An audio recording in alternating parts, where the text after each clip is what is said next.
All right, guys. Obviously, that was a heck of a team win. First of all, it's not hard. It's not easy to go on the road and get any ACC win, and I'm just awful proud of our football team for the way they just continue to fight. I mean, that first quarter was a rough quarter, and things could have just fell in and collapsed. But our kids, we talk about just playing together and keeping the faith, and that's a talented Florida State football team. Their roster is full of NFL talent. Our kids played hard. They played with energy. Still made too many mistakes as far as penalties. We scored a touchdown. We got to celebrate with each other. There's a lot of little things we got to still clean up in that second half. I think the first series defensively, we had two personal fouls, gave them 30 yards and just got them, gave them field position. We changed the field position there. But just awful proud of our football team. Kenny Pickett is a tough son of a gun. I didn't know if he was going to go or not. And obviously he went hard. Scrambled a few times. Obviously had a heavily taped up, braced ankle, but he's my MVP. Our offense ticks when he's out there. It's a little bit different. I was proud of our run game. We got a run game going as well a little bit. So with that, I'll open it up for questions. Pat, when you were talking about how the first quarter was looking really rough for a while. Did you say anything to your guys when they went up, when they got another touchdown, or was it sort of just a kind of unified message like, hey, we all know we got to pick it up right now, coming from your guys? Yeah, they did some things. They did some things in the first quarter that we hadn't seen, and I still don't know what happened on that big run they had. Again, Travis is a good player. I told you he could run. But I think our end ran up the field and opened up a big gap. We'll look at the tape and see. But, they did some things that we weren't really prepared for. We made some, great adjustments by our defense staff on the sideline. And that's how the game is played. I mean, they're going to always try to do something that you're not prepared for. But our kids showed up and played their tails off. And again, it's all about the players. They made plays today. Go ahead, Alan. Did you get the sense that Kenny was playing through pain still at this point? And how – if you had to get close to a percentage-wise, how healthy is he? And I don't know. I don't think he played with pain. Afterwards he feels pretty darn good. I said, how you feel? And he said, I feel great, coach. So I think a win makes everybody feel a heck of a lot better. But we'll evaluate him. But, I don't think he was in much pain. That guy has been in therapy, probably 10 hours a day. Dale Thornton gets a lot of credit in our training staff of just getting him back to where he was today. And he'll be, even healthier for next week. Pat, you have some young guys in that secondary and a couple of new pieces. Can you speak to the way they played and the pressure that you guys got up front to support them? Yeah, I mean, I think I said it earlier, they don't have 129 starts up there. We were able to put pressure, 4 and 5 and 6 man pressure on them all day. I don't know how many sacks we had, 7 or 8 of them.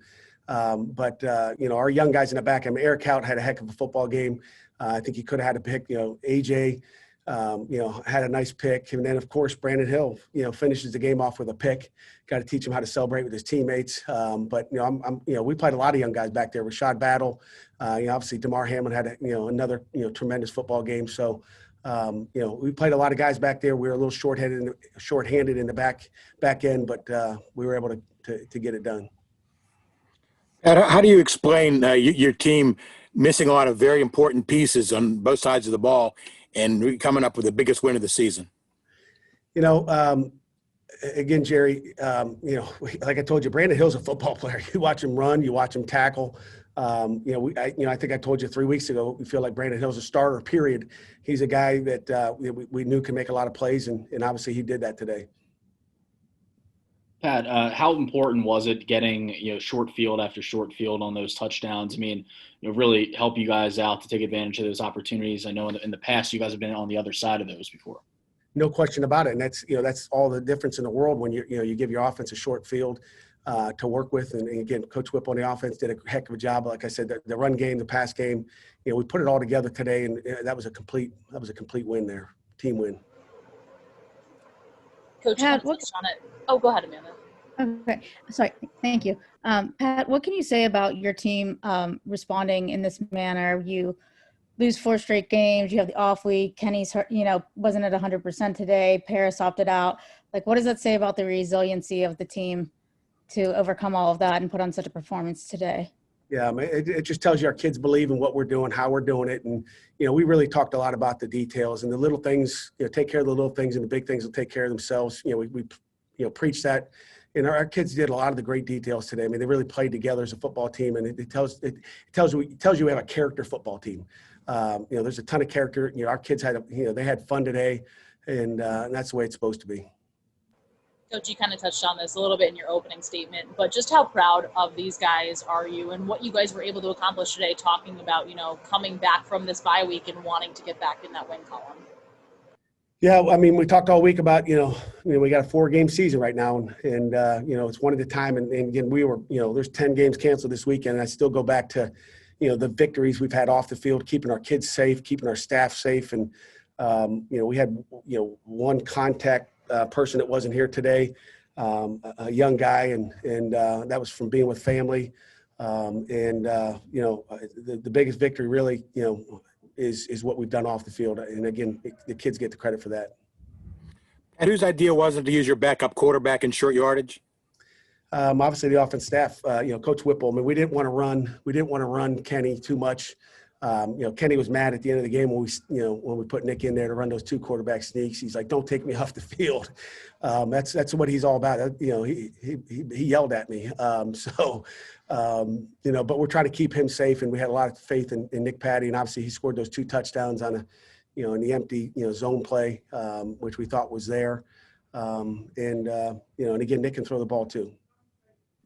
Pat, obviously Jordan with 11 catches. It seems like he's doing this every week now. I mean, does he surprise you at all at any time when he goes out there and kind of is performing like he is as a freshman?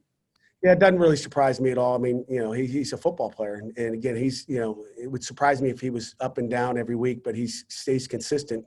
And we gave him a chance to get on the move, and we motioned a few times to get him open and get off some press because they put their nickel back on him.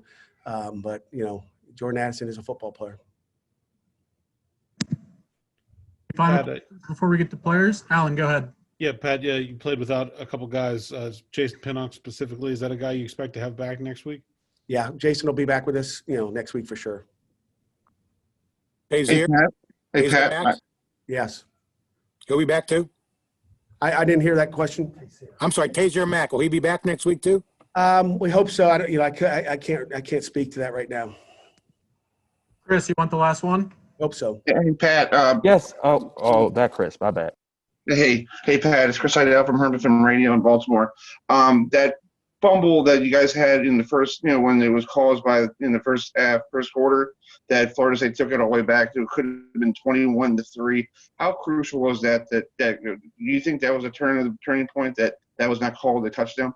Yeah, that's obviously a big one. Obviously, we had one of those earlier in the year when the ball goes 8 yards forward. You got to assume the ball was going forward. It was an incomplete pass. So obviously that was a big call in the game, and I think they got it right. Mr. Carter, we'll give you the last one. Go ahead. Thanks, Pat. You've talked about needing to get your running game going, and you mentioned this week how you were going to keep plugging away because you knew it had to be part of your offense. Your running backs collectively got over 100 yards in this game. Just wanted to give you a chance to talk about the effort of your guys up front in your line, but also the fight. You saw Vincent Davis and A.J. Davis both break off runs. Yeah, I mean, our O-line obviously did a good job. Still didn't run it like we want to, but our O-line did a great job, obviously led by Jimmy Morrissey, and that's how we just got to keep plugging away and going after those yards. We had a couple TFLs early, but we hung with it, and we were able to to pop some runs in there on them.